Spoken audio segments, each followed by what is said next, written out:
This video is brought to you by Squarespace. Welcome back, everyone. So today, I got a confession, and it involves a lot of guilt. So I don't mean to make a lot of excuses here, but long story short, so I've been in this new studio space. I guess it's not that new anymore, but anyway, I moved in January, so like we're looking at almost a year ago.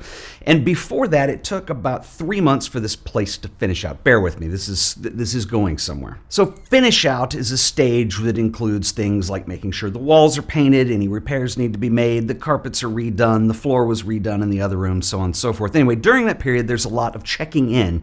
So filming videos, checking in, it just was a very chaotic 3 months. In that 3 months, I had a lot of mail stack up. And I know some of you are going to call me on this because it actually started stacking up, well, long before that. So I've got this spare room in my house, and that's kind of where the mail would go. And I kept thinking, I need to do a mail video. I haven't done a mail video in a long time. People send me cool stuff. Let me stop there because people really do send me cool stuff. Like, I've done this channel for 13 years, and one of my favorite things, and this is why I'm guilty and sad about this, is that people share their own work with me. And out of all the things I've been sent over that 13-year period, all of it, with the exception, like there was one thing I got that was really weird one time, and I'm not going to go into that, but everything has been really amazing. Like, people take time to make books or zines or even postcards or send their personal work in. And so that's where the guilt starts setting in, because the fact that I've fallen off of doing mail videos makes me feel really bad about this. And I finally went through, and everything is sort of organized. I had some help with this, I'll be honest, but it's organized by year and by box, and it goes back 2019 or so. Let me give you a clue here. So this is going to be a gallery space eventually here. It's another thing I am guilty about because I haven't gotten to it, but no more excuses. Let me just show you the mail here. These two boxes over here, but what's even more embarrassing, this is all mail that hasn't been opened yet. So starting today, which is December 19th, 2020, my goal here for 2021 is to start getting back on regular mail videos on Fridays and get through all of this stuff because it's only fair to the people who sent it. So that's what we're doing today. We're not going to do all of it today, but we're going to do a couple things here. Hold on a second.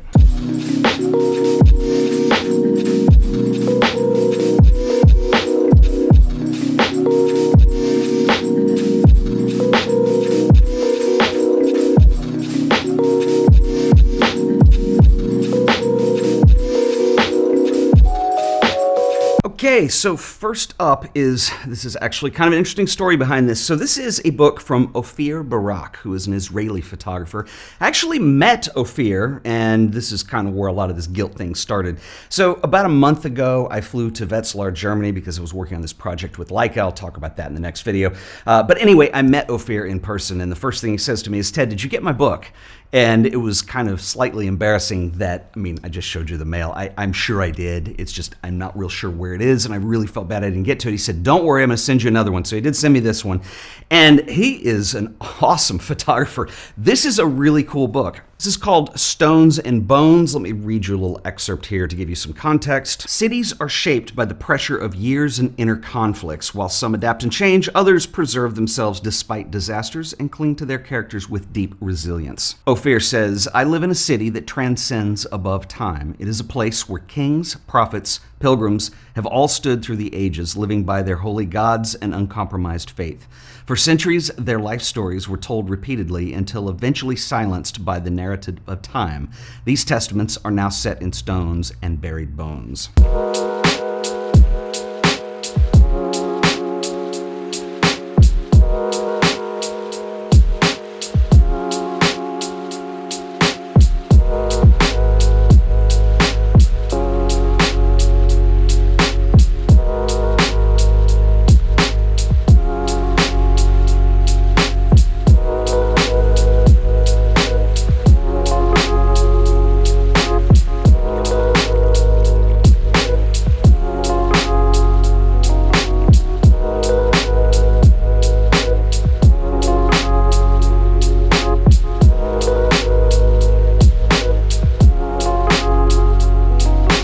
So Ophir, thank you very much. This is absolutely outstanding. I will rummage through and find the other book now because you have my curiosity piqued. Ophir is an amazing photographer. This is a really wonderful project, really well printed, and I'll link up to his stuff like everybody else in the show notes below this video. Ophir, thank you, and I'm sorry it took a little while to get to this. This is really good. So next up is a book from Matthias Canosa, who is from Spain, and he included this nice little note here. This is a book called Haiku, and it's very minimally produced intentionally, and it's interesting what he goes on to say in here.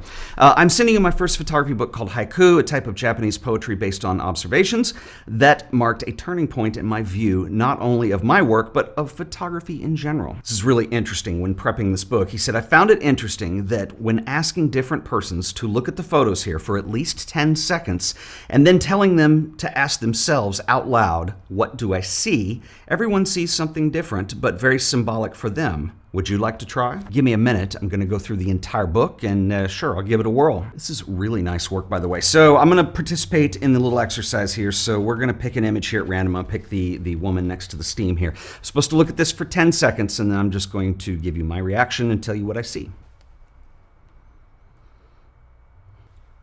Redemption. Matthias, thank you for Haiku. This is absolutely beautiful. Okay, this is really awesome. So this is from Cam Wright, who writes, Hello, Mr. Forbes. I am Cam Wright, a high school football player and photographer. In this cardboard is a copy of my photo book. This book is a collection of images from this last football season when I was injured and unable to play.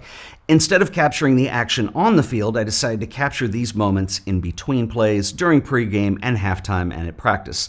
The title is Brotherhood, and copies are available on my website. I'll put a link to this below. Cam, this is exceptional work, particularly when you tell me you're in high school. Like, this is really pretty mature. I love it. Next up is a book from Christian Aguirre. I think I'm saying your name right. We met a couple years ago at the Fort Worth Botanical Gardens. I'm reminded, of course, I remember.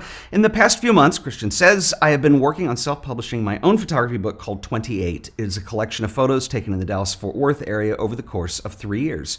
It releases on my website, 704photos.com, and a free ebook version releases the same day on Google Play.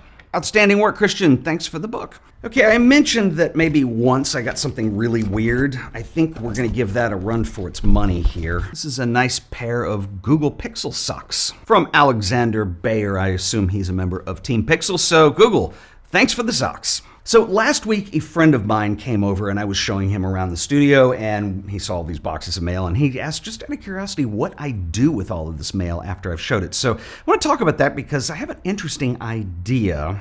So I'll let you in on that, and I have a couple more things to show. But real quick, I want to give a shout out to our sponsor today, who are the awesome folks over at Squarespace.com. I am actually redesigning my personal website right now, and I'm going to be using Squarespace. So I've been sharing a lot of images with you guys in these videos. This is something that I want to share more of, be able to put links and things to when I have collections made. Squarespace is an awesome place to do that. It really is the easiest way to build a website. You can build an online portfolio. You can even build an e-commerce store on here. The tools have really gotten good. How easy is Squarespace to use? Well, you're going to start with one of their award-winning templates. Now, all of these templates are customizable. Your content is separate from the template, so you can change the entire look. If you feel like you need a complete refresh or you're not sure on something, you can get things to look exactly like you want them. What good is a website if nobody's looking at it? Well, Squarespace have the right social tools and email integrations in here so you can do your own website promotion as well. My favorite part of Squarespace, well, it's really intuitive. So if you can drag and drop a folder of images, you can build a photo gallery. It's that easy. You can easily go into the settings to customize everything to your liking, hook it up to your own domain. In fact, they sell those too, and you are in business. So head over to Squarespace using the link below this video, and you can try it out for absolutely free. And when you do decide that Squarespace is right for you, I can save you an additional 10% on your first order by using offer code AOP. So once again, offer code AOP. And I want to give a special shout out and thanks to the awesome folks at Squarespace for sponsoring this video. I've actually had people ask me before in the past what I do with all of the viewer mail, and you guys are going to see in the next couple weeks here because I'm going to be finishing it out. So first of all, I never throw anything away. I keep everything. The reason is because it's kind of unconventional that I'm doing a YouTube channel on photography, and I think it's really pretty amazing and special that people take the time to share really cool things with me. And so for that reason, I treat it with a lot of respect, and I have saved everything to date, and it's kind of out of hand because it's stacked up. So what we're going to do here, I moved into the studio space last January, and it just takes a while, especially when you got to get furniture and stuff like that. It's time consuming. It also costs money, but this room right here is going to be a gallery space, and I'm going to actually have my own work up here. I've got a project that I'm doing next year, and so you'll hear more about that as time progresses. But this room behind me on this side back here, this has been empty the whole time I've been here. I filmed like some of the early videos in this space in there. That's actually going to turn into the library/lounge area. So I want to have a reading/inspirational space back there. And so the idea is that I want to cover this entire wall on this side with bookcases.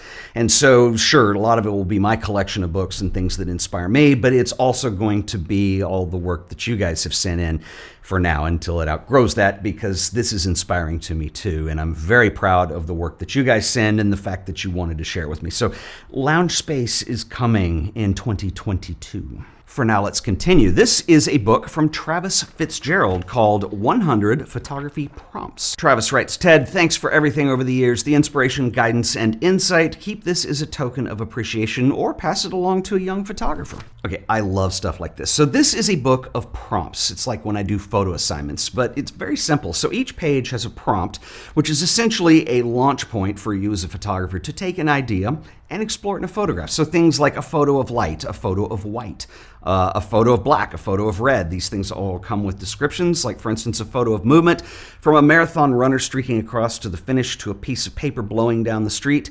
Even the moment before the movement, the instant of potential energy stored in a batter about to swing. Find energy and capture a frame. Travis, thank you. This is awesome. Just a reminder, I'm going to link up work below in the show description beneath this video. So I want to thank everybody for sending stuff in. A lot of stuff coming up over the next couple weeks. We've got the end of the year, the holidays. We've got this project back here, the lounge/reading room. I'm really excited about this. So anyway, to come. I'm super excited. We made a small dent in the mail today. So it's my goal next year. Get rid of the guilt and get through the mail. So if you have any questions, drop them below. I'll see you guys in the next video. Until then, later.